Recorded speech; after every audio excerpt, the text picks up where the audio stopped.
σκάροντας η αλληλούια.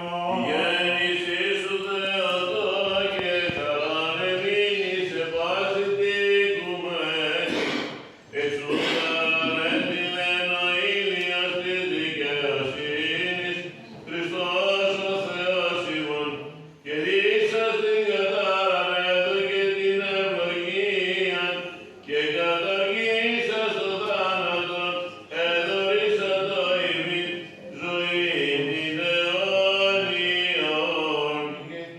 Η γέννησή σου Θεότο και χαράν εμείνησε πάση τη οικουμένη, εξού χαρανέτηλεν ο ήλιος της δικαιοσύνης, Χριστός ο Θεός ημών, και λύσας την κατάραν και την ευλογία, και καταργήσας τον θάνατον, εδωρήσατο ημίν ζωή την αιώνιον. Ιωακήμ Υπεδάξατο αυτόν εις τον οίκον αυτής, και τη δε είναι αδελφή καλουμένη Μαρία, ή και παρακαθίσασα παρά τους πόδας του Ιησού, ήκουε των λόγων αυτού.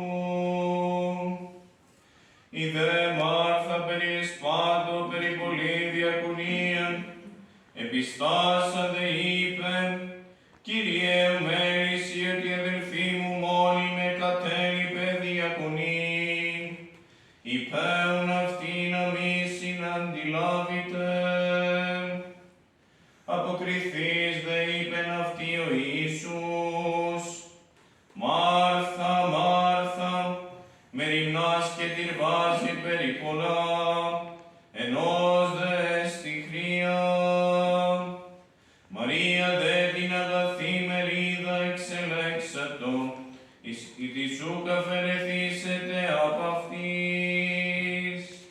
Εγένετο δε το λέγειν αυτό ταύτα, επάρα